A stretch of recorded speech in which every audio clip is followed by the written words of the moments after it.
एक ऐसी टीचर है जो देखने में स्टूडेंट की जैसी लगती है और वो लाखों ऐसे लोगों को ट्रेन कर रही हैं जो टीचर्स बनना चाहते हैं। इतनी कम एज में जो वो काम कर रही हैं वो हम सबके लिए, यानी आप लोगों के लिए, मेरे लिए, पूरी दुनिया के लिए एक बहुत बड़ी इंस्पिरेशन है। Let's give an energetic and warm welcome to the one and only Himanshi Singh.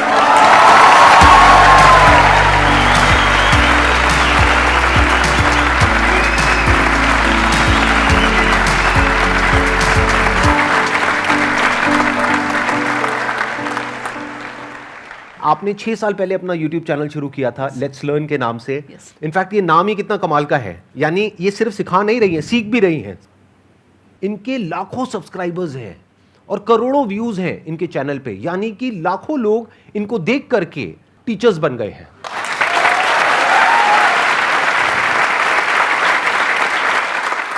Thank you sir for having me here. और मैं 2-3 बातें हैं जो कहना चाहूँगी आपको। मैंने फर्स्ट टाइम आपको देखा था 2012 में, मेरे 10th के एग्ज़ाम्स हुए थे और 2012 10 साल पहले। उसके बाद मैंने आपका द अनस्टॉपेबल अटेंड किया था जो आपके बर्थडे पे हुआ था 27th आपने लाइव अटेंड किया था? राइट। ओह, मेरे को नहीं पता था, मतलब यू वर इन द आप त्यागराज स्टेडियम में वहाँ पे जो हुआ था वहाँ पर थे आप? बिल्कुल। आज सुबह मेरी सिस्टर ने भी यही कहा मुझे, 3 बजे हम मैसेज पे बात कर रहे थे, थोड़ा मैं काम कर रही थी, कि शी साइड के अच्छे से करना। और last time I heard Sandeep Maheshwari was in Thyagraj with you, और नेक्स्ट टाइम भी मैं जब उनको देखूंगी, वो एक्चुअली यूट्यूब नहीं देखती हैं, बहुत कम देखते हैं, तो तेरे साथ ही देखूंगी, तो वीडियो का मेरे को इंतजार रहेगा। तो मतलब मुझे भी थोड़ा सा अच्छा लगा, वो टाइम बिल्कुल याद आया। आपने 2 बच्चों की स्टोरी सुनाई थी और यू साइड के उसको पता नहीं था कि वो कर नहीं सकता, ये उसे नहीं पता था। मतलब वो बहुत एक अपने आप में इंस्पिरेशनल था। मतलब मेरी लाइफ में ये चीज़ रहती है कि मेरी टीम में भी कोई बोलता है कि नहीं हो सकता या नहीं है, मैंने कहा नहीं क्यों बोलते हो, छूटते ही थोड़ा देखो, हो जाएगा, तरीका तो होगा ही। तो बहुत इंस्पायर किया आपने सर। जो मुझे बहुत अच्छी क्वालिटी लगती है आपकी, थोड़ा सा बुद्धिजीवी होते हैं लोग तो टाइम के साथ उनको लगता है थोड़ा मुश्किल दो कुछ, मतलब भारी बातें, भारी किताबें या कुछ, आप बहुत ही मुश्किल बात को भी बहुत आसानी से समझा देते हैं सबको। वो मुझे बहुत अच्छी क्वालिटी लगती है आपकी कि आप बहुत सिंपल तरीके से समझा देते हैं। Thank you so much. अब हम क्वेश्चन आंसर शुरू करें। मैम मेरा क्वेश्चन, पहले मैं बेस बताती हूँ कि मैं ऐसा क्यों पूछ रही हूँ, because I am also budding educational YouTuber like you are an inspiration to me. And मैं कल आप ही की वीडियो देख के आई हूँ जो अमन धतरवाल सर ने आपका इंटरव्यू लिया था, एंड मतलब okay, I am excited. So the question is कि every YouTuber starts as a one man army, single handedly हम सब कुछ करते हैं, बट एक पॉइंट आता है जब you have to build a team, तो मुझे वो प्रोसेस समझना है that how does it happen, क्योंकि एकदम से आप पूरा एक लार्ज स्केल प्रोडक्शन, एक टीम नहीं ले सकते। सो वो स्टेप बाय स्टेप कैसे किया जाए फॉर एवरी बडिंग यूट्यूबर या जो भी स्टार्ट करना चाह रहे हैं उनके लिए कोई गाइडेंस? बेसिकली इसके ना 2 तरीके हैं, या तो आप खुद से टीम बिल्ड करें, एक बड़ी सी टीम जो आप कह रहे हैं, या फिर आप किसी के साथ कोलैबोरेट कर लें एक लेवल के बाद। क्योंकि अगर आप टीचर हैं तो वो थोड़ा सा एक टाइम पे वो फ्रिक्शन क्रिएट होगा, लोग आएंगे, वो फिर उनको ऑफर देंगे जिनको आप सिखा रहे हैं या जिनके साथ आप जुड़े हुए हैं, एक टाइम पे वो टूट के चले जाएंगे कहीं और, तो वो सब होता है, वो बहुत बड़ी अपने आप में एक पॉलिटिक्स जैसा ही है। तो अगर आपकी पर्सनैलिटी वैसी नहीं है, मतलब मैं पर्सनली मानती हूँ मेरी वैसी नहीं है, तो उस केस में आप कोलैबोरेट कर सकते हो। बाकी इंडिविजुअली बहुत कुछ किया जा सकता है। मुझे याद है 1.5 मिलियन तक भी मैं इवन टाइप भी खुद कर रही थी क्वेश्चंस, जबकि उस टाइम पे वीडियोस की भी ज़्यादा नंबर ऑफ वीडियोस बनते थे, तो अकेले भी बहुत कुछ किया जा सकता है। बट हाँ, एक टाइम के बाद आपको टीम बिल्ड करनी ही पड़ेगी। अभी भी ज़्यादा बड़ी टीम मेरी पर्सनल लेवल पे नहीं है, क्योंकि मैं शेयर होल्डर हूँ एक कंपनी में, तो वो या तो डेलीगेट होती हैं चीज़ें या फिर मैं खुद कर लेती हूँ। और इसका फ़ायदा है क्योंकि मैंने एक चीज़ खुद से स्क्रैच से की है, तो अभी भी जैसे मेरी टीम में भी कोई नया इंसान आया, वो कहेगा दीदी ये नहीं होगा, ऐसे नहीं होगा, मैंने कहा यार कैसे नहीं होगा, मतलब करके देखो ना, मुझे पता है कि कैसे चीज़ें बिल्ड हुई हैं। इन्होंने एक बहुत अच्छी बात कही है कि क्या होता है कि जब आप खुद एक काम को कर लेते हैं ना, जैसे इन्होंने 1.5 मिलियन तक खुद सब कुछ किया, तो अब अगर ये आगे टीम बिल्ड करेंगी तो उनसे अच्छे से काम करवा सकती है। और जब वो काम एक लेवल पे आ जाए जब आप उसको खुद नहीं संभाल पा रहे हैं, तब आप टीम को इन्वॉल्व कर सकते हैं और उनके लिए भी एक विन विन सिचुएशन क्रिएट कर सकते हैं, ताकि वो रिटेन भी हो, नहीं तो वो छोड़ करके चले जाएंगे। और प्लस आपको खुद को आता होगा तो उनको ये भी लगेगा कि उनको आपसे भी कुछ सीखने को मिल रहा है। जैसे आई एम श्योर इनके साथ में जो भी टीम मेंबर्स जुड़े होंगे उनको ये फीलिंग आती होगी कि हमको कितना कुछ सीखने को मिल रहा है यहाँ पे रोज, इनसे कुछ नया नया। तो ये एक बहुत बड़ी मोटिवेशन होती है। सिर्फ पैसे से आप किसी को नहीं रोक सकते हैं, उसकी ग्रोथ भी होनी चाहिए। वो ग्रोथ तब हो पाएगी जब आपकी खुद की ग्रोथ एक लेवल पे हो चुकी होगी।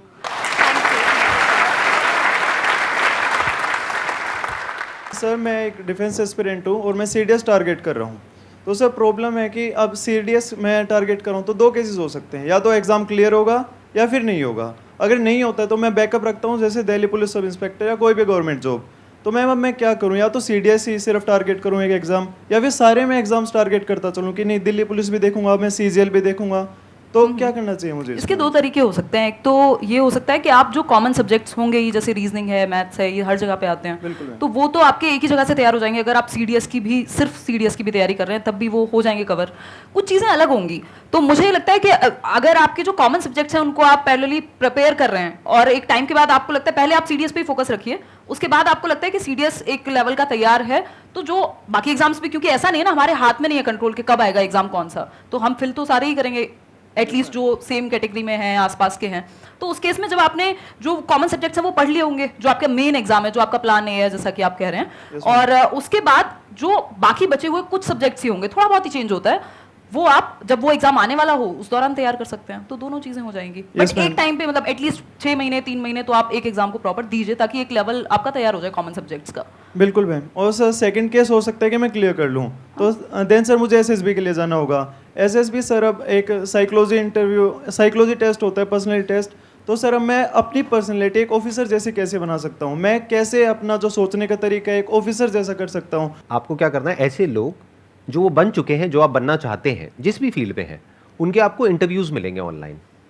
आप उनके इंटरव्यूज देखते चले जाइए। उसमें से भी कुछ ऐसे लोग होंगे जिनके जैसा आप बनना चाहते हैं, यानी कि वो आपका आइडल है। बिल्कुल तो सर। उनके इंटरव्यूज आप बार बार देखिए, 2 बार देखिए, 5 बार देखिए, 10 बार देखिए, 20 बार देखिए। तो क्या होगा, धीरे धीरे आपके बिहेवियर में वो चीज उतरने लग जाएगी और आप उन्हीं की तरह बिहेव करने लग जाएंगे। बिल्कुल sir. Right? Okay, thank you sir. Most welcome. Sandeep sir, I would really like to say one thing. Thank you to you and your team members. हर किसी के लाइफ में अलग हार्डशिप्स रहते हैं, इमोशनल ट्रोल हो जाता है, मतलब लगता है कि यार सामने वाले को आप कितना समझाओ नहीं समझ रहा है, तो फिर खुद के अंदर लगता है कि कहीं हम ही तो गलत नहीं है। आपकी क्या, मेरी भी बहुत ट्रोलिंग होती है।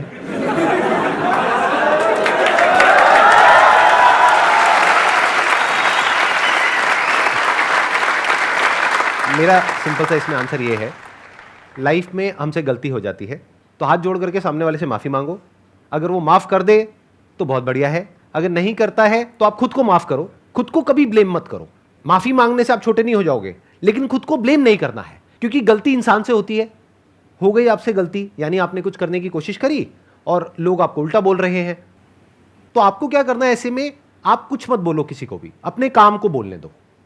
अगर आपकी नीयत साफ है और आप अपने काम पे फोकस करते हो, और एक दिन ऐसा आता है जब आपका काम बोलने लग जाता है, तो अपने आप ही वो लोग जो आपको उल्टा बोल रहे हैं वो बोलना बंद कर देंगे। वो कब तक बोलेंगे? कभी तो सच सामने आएगा ना। एकदम। Thank you sir, thank you ma'am, thank you. मेरे जो पेरेंट्स हैं वो चाहते थे कि मैं गवर्नमेंट जॉब करूं, लेकिन मैं साइड बाय साइड अपना कंटेंट क्रिएशन का काम कर रही थी 1.5 साल से। लेकिन अब ऐसा पॉइंट आ गया है कि मैं उनको अब बताना चाह रही हूँ कि अब ये मैं करना चाहती हूँ। तो इसके अंदर पहली प्रॉब्लम यह है कि कन्विंस तो मैं जैसे तैसे कर दूँगी, लेकिन मुझे ये रिग्रेट आ रहा है कि उनकी मैं मतलब विशेज़ पूरी नहीं कर पा रही, तो उसका क्या करूँ? ये सिचुएशन ना मतलब मुझे भी फेस करनी पड़ी थी एक टाइम में। मेरे फैमिली में सब टीचर्स ही हैं, गवर्नमेंट जॉब का पूरा है हल्ला एक तरह से।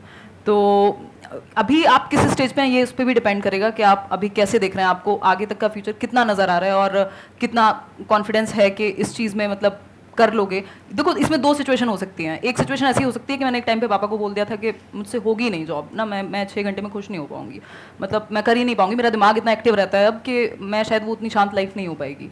तो या तो आपको अंदर से ये चीज़ लग रही हो कि यार यही करना है अब, तो मतलब आप जी भी नहीं पा रहे हो, मतलब आपको वो है अंदर से कि एग्जाम आ रहा है बट आपका ध्यान उस चीज़ पे जो आप कर रहे हो एग्जैक्टली। तो अगर वो उस लेवल का है तो फिर तो देखो कन्विंस कर ही लेना चाहिए, और उनको बोल भी सकते हो 1-2 साल का टाइम ले सकते हो। इसी लेवल का है, इसलिए कॉन्फिडेंस से कर लूँगी। बिल्कुल, जब है तो फिर तो करके देख लो। और दूसरा टाइम है, 1-2 साल में कौन सा दुनिया खत्म हो जाएगी, मतलब आप कर सकते हो बात। तो घर पे बात करो, थोड़ा सा थोड़े दिन रहेगी, वो रहता है सब जगह पे रहता है। और मतलब मैं वैसे कहती थी अपने दोस्तों में एक टाइम पे कि यार पैशन ना आपको समझ आता है, थोड़ा बहुत उनको आ जाएगा, बट उनको ना वो बाहरी मटेरियलिस्टिक चीज़ें या सोसाइटी की अगर हम बात कर रहे हैं या पेरेंट्स की भी कुछ हद तक, क्योंकि उनको आपकी सिक्योरिटी चाहिए, उनको ऐसा नहीं है कि आपसे कोई बहुत बड़ा पैसा चाहिए या कुछ, तो वो टाइम के साथ आ जाएगा अपने आप, फिर वो चीज़ अपने आप ही आपकी साइड लाइन हो जाएगी, आप खुद ही उनको भी आंसर मिल जाएगा। और इवन लास्ट ईयर भी आई थिंक वैकेंसी आई थी, तो मेरी मम्मी कह रही थी कि फॉर्म फिल कर दे, मैंने कहा मम्मी कैसी बातें करती हो और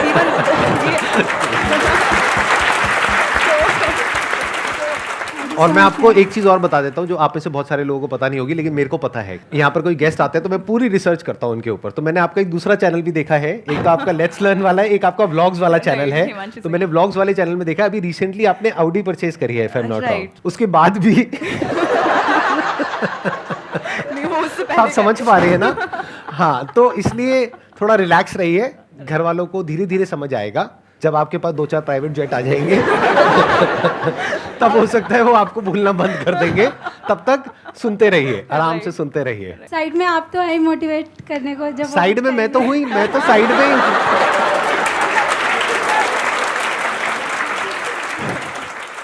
hello sir. Hello ma'am. Ma'am first of all आप बहुत क्यूट हो रियलिटी में। थैंक यू मैम एक्चुअली मेरा सीटेट से कोई लेना देना नहीं है, मेरा कुछ नहीं, मैं सिविल सर्विस एस्पिरेंट हूँ और एलएलबी कर रहा हूँ साथ में, बट स्टिल मैं आपकी सारी वीडियोस देखता हूँ, संडे वार्ता से लेके व्लॉग्स वगैरह सब, मैम बहुत इंस्पिरेशन लगता है। मैम एक्चुअली मेरा क्वेश्चन ये था कि मैं सिविल सर्विस की प्रिपरेशन कर रहा हूँ, फर्स्ट अटैम्प्ट दे भी चुका हूँ बट नहीं हुआ था क्लियर, फिर साथ में मैंने एलएलबी ले लिया DU से, तो मेरे को लगा था कि मतलब बिजी रहना है, अपने आप को बिजी रखना है, नॉलेज गेन करनी है, तो मैंने इतनी चीज़ें मतलब ऐसे वो कर लिया, एक रायता फैला, ऐसे कह सकते हैं रायता सा फैल गया है, बट अब वो फोकस नहीं हो पाता है, वही इंस्टाग्राम पे रील स्क्रॉल कर रहे हैं। बेसिकली अगर वो मोटिवेशन कहा भी जाता है, जैसे मैं एजुकेशनल साइकोलॉजी भी डिस्कस करती हूँ कि नीड से आता है, तो अगर आपकी नीड वो वाली सच में बड़ी है तो आप तरीके ढूंढ लेंगे, वो मैनेज कर लेंगे। मतलब ऐसा नहीं है कि नहीं हो सकता है या किया नहीं है लोगों ने। मेरे खुद के कुछ फ्रेंड्स हैं जिन लोगों ने सेम जो आप बता रहे हैं वही सिनेरियो रहा है, हालांकि इंडिविजुअल डिफरेंसेस हैं, कंपेयर नहीं कर सकते, बट ऐसा नहीं है कि नहीं किया जा सकता। अगर आपकी वो नीड बहुत बड़ी है तो आप वेज ढूंढ लेंगे, और रील से तो वैसे भी कोई भला होने वाला है नहीं आपका, मतलब थोड़ा बहुत कभी देख लो तो समझ में आता है, बट वो तो मतलब हम इतने छोटे तो नहीं रहे ना कि हम अपना भला ना समझ सकें, तो इवेंचुअली तो वो हमें नुकसान ही पहुंचाएगा। मैम वो वहीं अटका रहता है दिमाग के, नहीं यार छोड़ो। ऐसा क्या मिल रहा है रील में? तो मैम पढ़ाई की तरफ, पढ़ाई से या कुछ प्रोडक्टिव काम से दिमाग हट के मतलब अनप्रोडक्टिव चीज़ों में हाँ, जा तो वो रहा है। आसान है ना, मतलब वहाँ पे अच्छा सर तो सब कुछ ही आसान है बट मतलब वो कंपैरेटिवली इजी है ना, वहाँ थोड़ा सा पेन होता है। अगर आप पढ़ने बैठोगे मन भी इधर उधर भागेगा, तो वो तो आदत डालनी वो अगेन नीड बहुत बड़ी नहीं है जब तक तो आप ऐसे इधर उधर घूमोगे। अगर वो नीड बहुत बड़ी हो जाएगी, जिस दिन आपको लगेगा कि ये चीज़ सच में इंपॉर्टेंट है, आप वेज ढूंढ लोगे, कुछ भी करके वो अपने आप उठ भी जाओगे, कर भी लोगे, पता नहीं क्या क्या कर लोगे। तो सारा खेल वही है, अगर सच में अंदर से उतनी उस लेवल की नीड ही नहीं है तो फिर खुद को भी धोखा मत दो और आसपास वालों को भी। मतलब सारा खेल उसी का है कि आप सच में कितना चाहते हो। Thank you ma'am, thank you.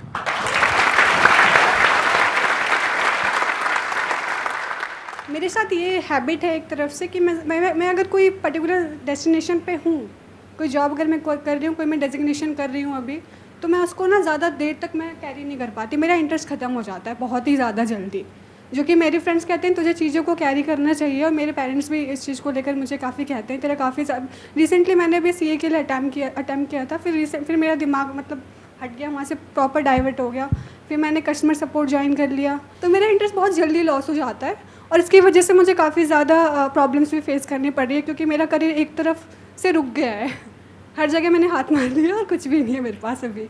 तो मुझे ये एक तरफ से मुझे जानना है कि मीन्स एक जगह पर कैसे रुके। तो ये सर से क्वेश्चन था कि मुझसे था? मैम आप दोनों से ही है क्वेश्चन। अच्छा, आप ये कह रहे हैं कि एक जगह पे टिक नहीं पा रहे हैं, बट मुझे लगता है कि अगर आप सच में काम कर रहे हो, मतलब जो भी आप अलग अलग जॉब्स कर रहे हो, अगर वहाँ सच में एक्सपीरियंस ले पा रहे हो और ईमानदारी से वो चीज़ कर रहे हो, सीखने को मिल रहा होगा बहुत कुछ, तो नुकसान नहीं है उस चीज़ में। मतलब कई बार हमें क्या चाहिए, हमें सारे आंसर्स पहले से चाहिए, बिल्कुल सेट होना चाहिए, स्क्रिप्ट थोड़े ना है, मतलब जिंदगी है, थोड़ा बहुत तो इधर उधर जाएगी। तो अगर आप सच में काम कर रहे हो, चिंता तब होनी चाहिए। अभी मेरे पास एक टीम मेंबर हैं, तो वो कल परसों कहने लगे कि दीदी मुझे ना इस बात की टेंशन हो रही है, किसी ने मेरे से पूछ लिया कि फ्यूचर का क्या है या क्या सोचा है। तो मैंने कहा तुम्हें इस बात की टेंशन क्यों है? टेंशन उन लोगों को होनी चाहिए जो कुछ नहीं कर रहे हैं। तुम यार मेरे सामने बैठे हुए हो, मेहनत करते हो, इतने मेहनती हो, 4 चीजें सीखते हो, फिर किस बात की टेंशन है? ग्रोथ तो हो ही रही है ना।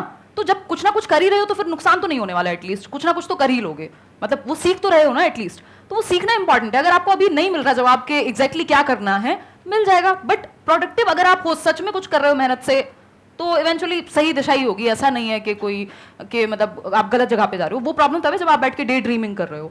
अनटिल अनलेस आप काम कर रहे हो तो फिर तो कुछ ना कुछ तो सीख ही रहे हो। एक है कि मैं क्या करना चाहता हूं या चाहती हूं, एक है प्रैक्टिकली आपको ये देखना होगा कि आप किस काम में एक्चुअल में अच्छे हो। जैसे अभी आपने बोला कस्टमर सपोर्ट डिवीजन में आप हो, तो कस्टमर सपोर्ट से क्या कनेक्ट होता है? सेल्स। और सेल्स में इतना पोटेंशियल है जिसकी कोई हद नहीं है। हो सकता है मैं आपसे पूछूंगा आप क्या करना चाहते हैं, आप कहेंगे मैं सिंगर बनना चाहती हूँ, मैं डांसर बनना चाहती हूँ, मैं ये बनना चाहती हूँ, मैं वो बनना चाहती हूँ। उसको छोड़ दीजिए। आप ये देखिए कि आप एक्चुअल में किस काम को करने में अच्छे हैं, जहां पे आपको रिजल्ट अच्छा मिलता है, जहां पे आपको एप्रिसिएशन मिलता है, जहां पे आपको ये लगता है कि हाँ मैं इस काम को कर सकती हूं। जो अभी आपने बोला मैं उसी पॉइंट को आगे बिल्ड कर रहा हूं, that could be customer support. तो अब आप इससे एक रिलेटेड लाइन है, दैट इज सेल्स। सेल्स से रिलेटेड लाखों बुक्स हैं, उसमें से जो कुछ कमाल की बुक्स हैं उसको आप पढ़ना शुरू कर देते हैं, तो ऑटोमेटिकली आपका जो दिमाग है वो सेल्स में आगे बढ़ता चला जाएगा। तो उसके लिए आपको क्या करना है, अपना पूरा फोकस डाला सपोर्ट को समझने में। आपने बोल तो दिया सपोर्ट, कस्टमर सपोर्ट, ये कोई छोटी चीज नहीं है। एक कंपनी के लिए कस्टमर से इंपॉर्टेंट कुछ नहीं है। अगर कस्टमर कंपनी को छोड़ देगा तो कंपनी बंद। तो customer support is very very important department, जिसको हम कई बार छोटा समझ लेते हैं। हमें लगता है I am in customer support. नहीं, it is not a small department. तो आप पहले समझिए कस्टमर सपोर्ट क्या होता है। अभी तो आप बाई चांस उस फील्ड में चले गए हैं, आपने कहीं अप्लाई किया, आपको जॉब मिल गई, but you are not an expert in that field. आप ये नहीं कह सकते कि मैं दुनिया की बेस्ट कस्टमर सपोर्ट एग्जीक्यूटिव्स है उसमें से एक हूं, कि अगर मेरे पास में कोई कस्टमर आता है डील करने के लिए, चाहे 1-on-1, चाहे ऑनलाइन, चाहे कैसे भी, I can convert that customer. ये कॉन्फिडेंस अभी आप में नहीं होगा। तो अगर ये कॉन्फिडेंस आप डेवलप कर पाए, अपनी स्किल्स को अपग्रेड कर पाए, सीख पाए और अपने आप को ऐसा बना पाए कि जो कंपनीज हैं वो आपको रिक्रूट करना चाहें बेस्ड अपॉन रिजल्ट्स। क्या आप बताएं कि देखिए पिछली कंपनी में मैंने 1 साल तक काम किया, इतनी सेल्स मैंने जनरेट करी उस कंपनी के लिए, तो क्या उसका जो कॉम्पिटिटर है वो आपको डबल सैलरी नहीं देगा? उसको नहीं दिखेगा कि वो कितना कमाएगा आपको पैसा दे करके। वो पैसा दे करके आप पे एहसान नहीं कर रहा है, वो अपनी कैलकुलेशंस करेगा। तो अपने आप को इस लायक बना लो कि लोग आपके पीछे आए, कंपनीज आपके पीछे आए।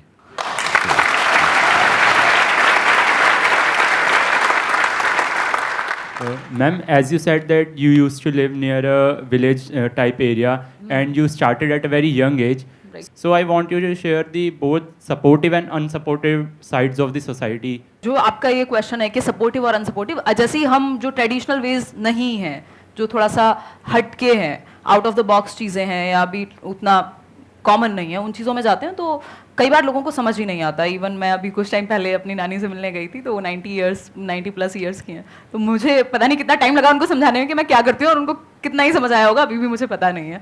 तो बेसिकली इस तरह की चीज़ें ना समझने में ईजी नहीं होती, स्पेशली अब हमसे पहली जनरेशन के लिए या जो जनरल परसेप्शन चल रहा है सोसाइटी में उनके लिए। बट कुछ कुछ चीज़ें अपने आप समझ आएंगी टाइम के साथ। मतलब वो टाइम को जवाब देने दीजिए। आपको अगर सच में इंटरेस्ट है और आप उस चीज़ को करने में खुश हैं, आप सीख रहे हैं और एक हर दिन एक नया चैलेंज है और आपको लग रहा है कि आपकी ग्रोथ हो रही है और आपको पता है कि यहाँ तक का रास्ता दिखा है, क्योंकि ये ऐसी चीज़ थी जहाँ पे मुझे पता नहीं था कि ये करियर भी हो सकता है। इवन मैंने जिस दिन फर्स्ट वीडियो डाला मुझे नहीं पता था मोनेटाइजेशन जैसी कोई चीज़ होती है, वो वीडियो कैसे डालते हैं वो भी मैंने सर्च करके ही डाला था।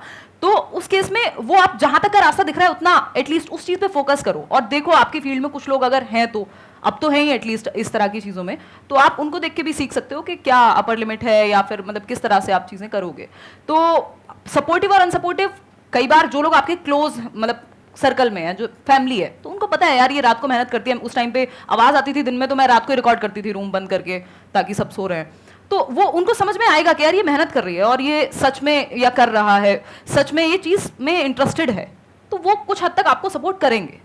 दूसरी चीज़ ना सपोर्ट करने की रही, तो आपको सबका सपोर्ट फर्स्ट डे या डे 1 पे क्यों चाहिए? मतलब जरूरी नहीं ना, ज़्यादा लोग नहीं चाहिए होते, 1-2 लोग भी अगर आपको लगता है कि समझ रहे हैं तो ठीक है, उतना इनफ है। आप करते जाइए, ज़्यादा समझाने की कोशिश मत कीजिए सबको, उसमें आप ही कंफ्यूज होंगे और परेशान भी होंगे जब लोग सपोर्ट नहीं करेंगे। तो मेरे साथ भी वही हुआ है कि मैंने एट टाइम्स, जहाँ पे मेरी बुक आई 2019 में फर्स्ट बुक, तो मेरे फादर बहुत खुश हुए और अभी तो वो नहीं है इस दुनिया में, बट वो सच में बहुत खुश हुए क्योंकि बुक उनको समझ में आसानी से आती थी। बुक मतलब सबको पता है कि भाई बुक लिखनी होती है, मेहनत होती है, ये वो, तो उनको वो चीज़ बहुत अच्छे से समझ में आई, उन्होंने और बहुत अच्छे से सपोर्ट किया। उससे पहले शायद उनको लगता होगा कि यार ठीक है टाइम पास के लिए मान लो, या फिर चलो इसकी कम्युनिकेशन स्किल्स डेवलप हो रही है, मेरे भाई ने कभी दिखा दिया उनको वीडियो।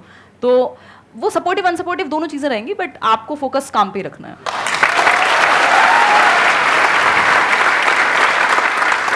मेरे अंदर से सही में एक क्वेश्चन आ रहा है आपके लिए, मैं पूछ सकता हूँ बिल्कुल आपसे सर, बिल्कुल। कि इतनी कम एज में इतनी मेच्योरिटी आई कहाँ से आपके अंदर? मतलब इतनी कम एज में जो आप बातें कर रहे हो, आई एम श्योर आप लोग भी फील कर रहे होंगे कि जो इनके आंसर्स हैं उसमें जो डेप्थ है, जिस लेवल की इनकी मेच्योरिटी है, बहुत कुछ मेरे को आपसे सीखने को मिल रहा है, सीरियसली, जेन्युइनली। तो ये कहाँ से आई इतनी कम एज में इतनी मेच्योरिटी आपके अंदर? मुझे लगता है कि वो जो मेरे फॉर्मेटिव ईयर्स थे, ऑलमोस्ट 13-14 ईयर्स जो मैं गांव में थी, फिर टीचर्स की फैमिली है, तो बचपन से वो देखा है वैल्यू कि पैसा कमाए चलेगा, बट वो वैल्यूज़, सच बोलना, या मतलब ये सब चीज़ें कॉमन रही हैं आसपास। मैं देखती थी गांव में मेरे जो मामा जी हैं, उनके पास लोग आ रहे हैं, वो सलाह लेने आ रहे हैं कि मास्टर जी से पूछते हैं क्या करते हैं, या फिर कुछ भी इस तरह का। और ऑनेस्टी से लोग, हर चीज़ पे ऐसा नहीं होता कि यार मेरे को इससे कुछ चाहिए। अभी मैं देखती हूँ यहाँ दिल्ली में बहुत होता है ये चीज़ कि कोई भी आपके सामने बैठा है तो दैट मीन्स पहले, अब तो मुझे शक्ल देखते ही मन करता है पूछ लूं क्या चाहिए भाई बता दे, इनडायरेक्टली मत घुमा। तो वो एक वो जो एक प्योरिटी है, वो चीज़ वहाँ से आई।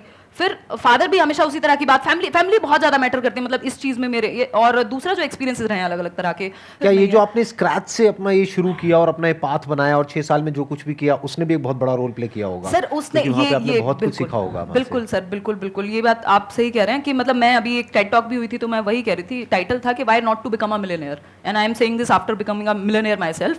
तो मैंने ये कहा था कि आप मिलियनेयर इसलिए मत बनिए, पैसे में प्रॉब्लम नहीं है, आप भी कहते हैं, ये मैंने आपके सेशंस में भी देखा है कि पैसे में प्रॉब्लम नहीं है, आप पैसे को यूज कीजिए, जो करना है करिए, खुश रहिए, उसको एंजॉय करिए, बट इसलिए मिलियनेयर मत बनिए क्योंकि सबने कहा है कि हसल करनी होती है, पैसा बहुत अच्छी चीज है और पता नहीं ये हो जाएगा, उसके बिना आप प्रूव नहीं कर पाएंगे, उसके बिना आप इंसान ही नहीं है, मतलब आप काम के ही नहीं है अगर आप पैसा नहीं कमा रहे, आप अच्छी पोस्ट पे नहीं है, आपकी लोग मतलब वाहवाही नहीं हो रही है सोशली, इसलिए पैसा मत कमाइए। पैसा इसलिए कमाइए या फिर कुछ भी करिए इसलिए करिए क्योंकि आप वहां तक पहुंचते पहुंचते जो बन जाएंगे वो इतनी वैल्यूएबल चीज है, आपकी डिसीजन मेकिंग, आपकी रिस्क टेकिंग। बेसिकली आप बिजनेस या कोई भी काम जब रिस्क टेकिंग, मतलब जो भी ऐसा काम है जो थोड़ा सा पाथ से हटके है, जो नॉर्मल ट्रेडिशन से हटके है, वहां पे आप लाइफ सीखते हैं। मतलब बिजनेस क्या है, लाइफ के जैसा है, जो मुझे समझ में आया है, या कोई भी नया काम जिसमें इम्परमानेंस है, कभी भी खत्म हो सकता है, लाइफ भी कभी भी खत्म हो सकती है। दूसरा, रिस्क लेना ही पड़ेगा आपको, आपकी जो स्टेबिलिटी है, मतलब जैसे लाइफ चलती है वैसे ही कुछ भी आप नया करते हैं तो वो वैसा ही है, आप जिंदगी सीख रहे हैं, अगर आप काम सीख रहे हैं, कुछ भी काम कर रहे हैं, तो वो बहुत कुछ सिखाया है मुझे। तो इसलिए मतलब पैसा कमाइए या अच्छा काम करिए, कुछ भी करिए, इसलिए कि आप वो जो बन जाएंगे वहां तक पहुंचते पहुंचते, वो उसकी वैल्यू मतलब पैसे में तो नहीं रहेगी एटलीस्ट। तो दैट्स व्हाट आई फील।